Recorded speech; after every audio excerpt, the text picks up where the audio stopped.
Ashe, Ashe, and Grand Rising, a grand day to you all once again, my fellow humans. And welcome to this episode 9.1. Remember, I mentioned I have to extend it because I run out of time. And this is 9.1 in continuation of episode 9 in the series of Another Perspective. 9.1 in the series of Another Perspective on Healthy Living with your senior lifestyle advisor plus, yes, the mystic philosopher. Now, I will continue this episode 9.1 by again quoting episode 8. And I quote, with that understanding, and by the way, I ask if you haven't watched the previous episodes and in consecutive order, I ask that you do so. I think by doing so, you'll get a better understanding, and understanding of my perspective. It doesn't matter whether you agree with them or not. You might be able to share your perspective and help enlighten me, because I'm a truth seeker. And I don't claim to know it all. So I'll quote episode 8. Yeah, it said, with the understanding, and overstanding, or rather, with that understanding, and overstanding, we may agree to the fact that our metaphysical mind controls our physical body. And the I, which is equal to you, the spirit or the soul, aka the metaphysical I, the elusive I, which I, the mystic philosopher, talk about, control our mind. If or when we, and when I say we here now, aka I and I, are in control of our individual mind, then whenever we say I am, then so it is, and so it shall be. Whenever whatever we tell the mind, so shall it be acted upon, and so shall the body do, or so shall the body react. In other words, it's the power of words, sounds, energy, frequency, vibrations manifesting, aka materializing in this physical reality.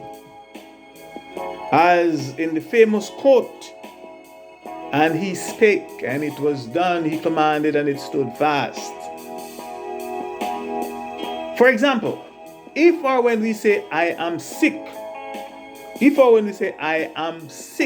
then we are immediately programming our mind with the thoughts that are equal instructions of sickness.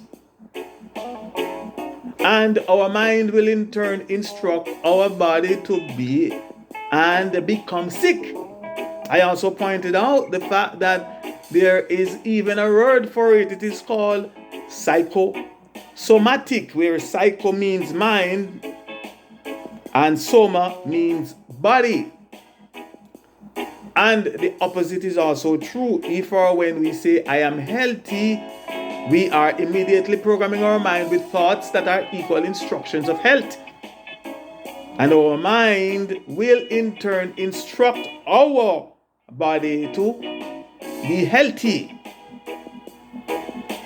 Whenever we say I am, whatever comes after the word am will determine how our body reacts, which will in turn determine what our physical life experiences are, or what our physical life experiences will be.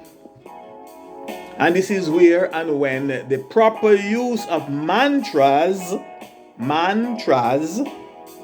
the mental tools that I mentioned and talked about earlier, comes in handy. Unquote.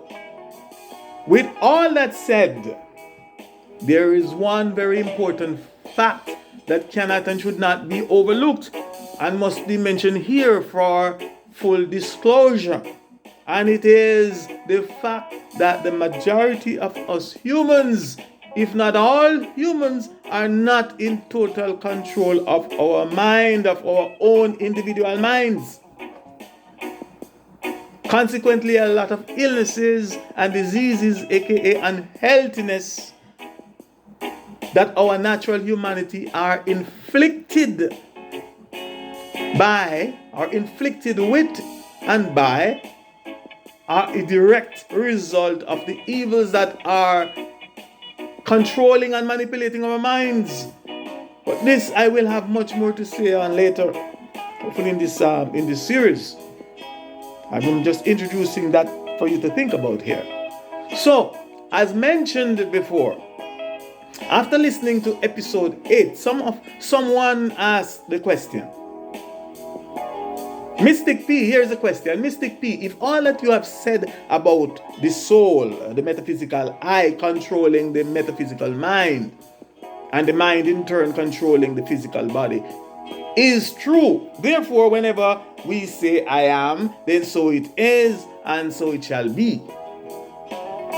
Whatever we tell the mind, so shall it be acted upon, and so shall the body do or react. If that is true, then by that logic, does that mean that if a fellow human that is evidently sick, example, a physically obese and out of shape man or woman, simply say the phrase or repeat the mantras, I am slim, I am toned, I am beautiful, I am physically healthy, I am in the best shape of my life, would that mean that because his or her metaphysical I is instructing his or her mind, and his or her mind is instructing his or her body, does not mean that he or she would automatically become slim, toned,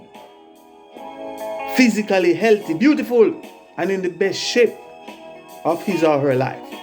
That's the question. And my answer is as follows.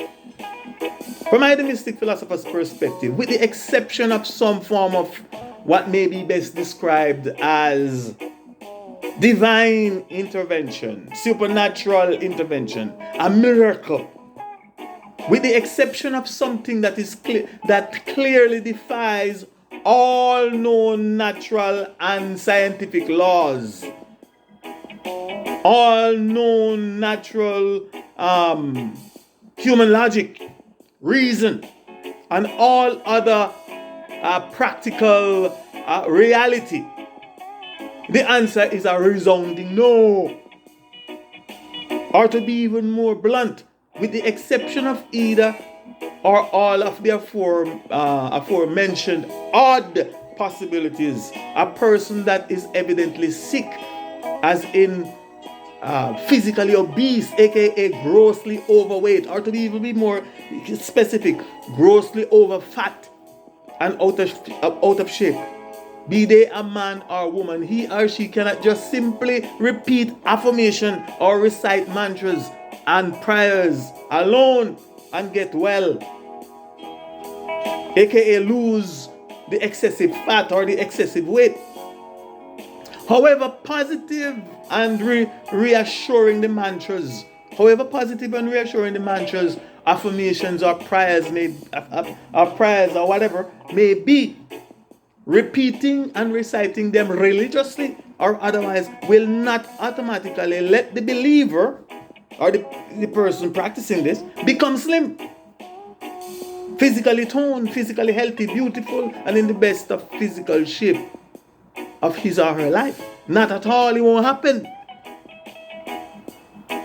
And to affirm this, I will hereby borrow a quote from the Adamic Race History and Holy Book, also known as the Christian Holy Bible. And I quote, he said, faith without work is dead. Our faith without works is dead. And anyone who tells you otherwise is either a fool or they are just being dishonest. Anyone who come and tell you say they can just pray for you and you lose fat is a scammer, or just a downright bad mind, aka a wicked individual. From idealistic philosophers' perspective, with the exception of some possible genetic, listen carefully now, with the exception of some possible genetic component, some metabolic anomaly, or some other predisposing factors over which an individual may have no control, healing from any illness or any condition or deliverance from any situation in life can and will only begin to take place if or when the following 4 requirements are met.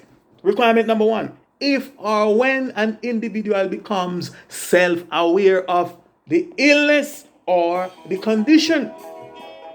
Requirement number 2, if or when he or she recognizes and accepts the fact that he or she is really and truly have a problem, aka he or really have an illness or a condition. And requirement number 3, if or when he or she be true to him or herself. And requirement number 4, if or when he or she takes all the appropriate steps or all the appropriate actions necessary to remedy the problem or the situation and be healed.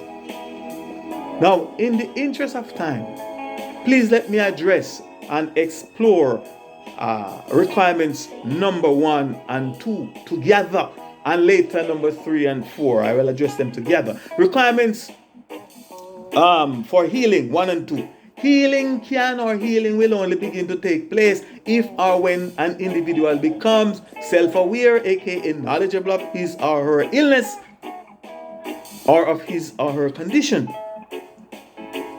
And 2, if or when he or she recognizes and accepts the fact that he or she really and truly have a problem, aka an illness or a condition.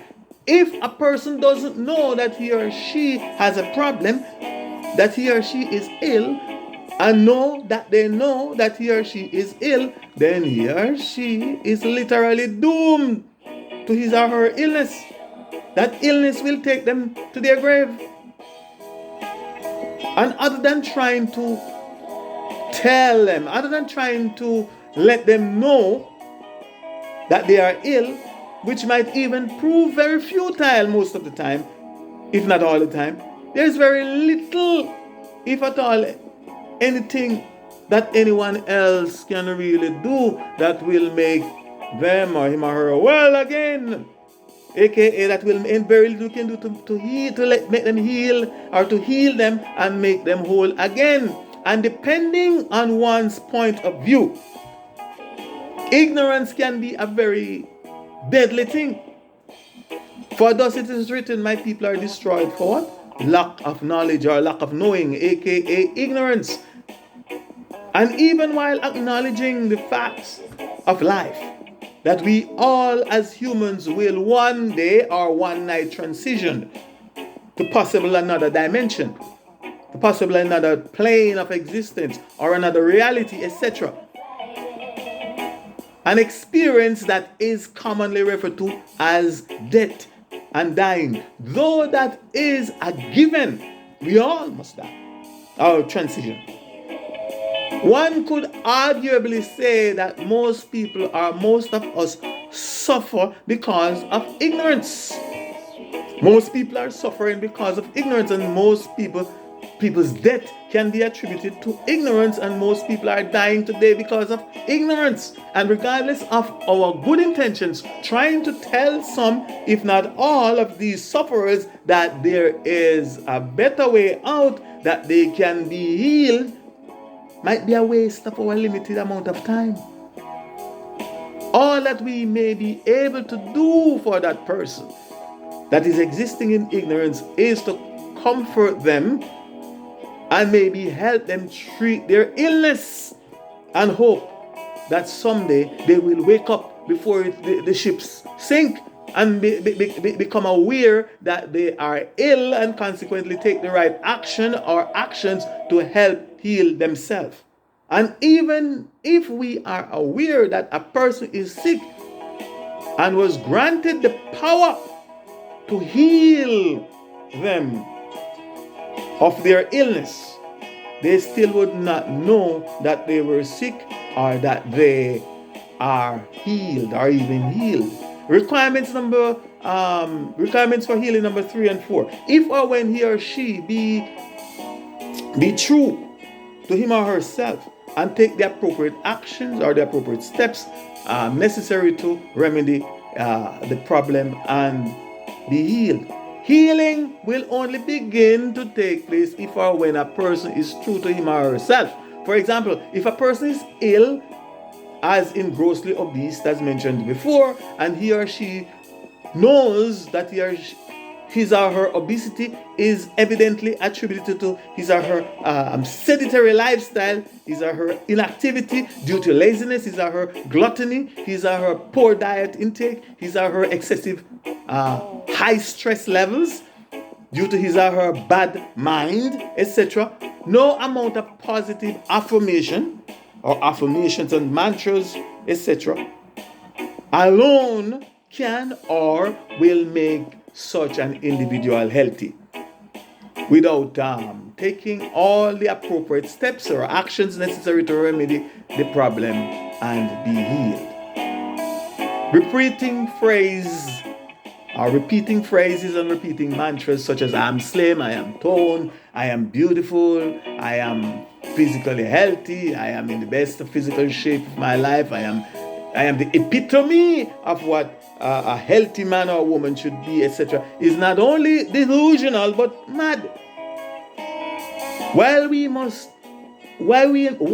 may lie and deceive ourselves with our words, we cannot lie and deceive our own selves with our thoughts. Our mind will know that we are feeding it garbage, feeding it lies, and will in turn instruct our body to produce garbage. But again, I've run out of time, so please join me in part 10, where I will continue proving my point and show you and tell you more as to how we may know and how, to know bad-minded people, which I also refer to as unhealthy people, sick people. Again, I ask that if you can, that you please support this series of short presentations titled Another Perspective on Healthy Living by simply purchasing your daily supply of lignans from the Norwegian spruce tree, aka Fountain of Life. From yours truly, I, the Mystic Philosopher, by clicking on the links provided in the description area below this video. You may also purchase a digital copy of my song playing in the background called Have You Heard of the Fountain of Life by clicking on the link by the same name. Your kind support will be greatly appreciated. In the meantime and between time, my dear beloved people, in your becoming, I will let you become more and more, and not less, aka bless. I am the Mystic Philosopher. Ashe, Ashe, Ashe, I say.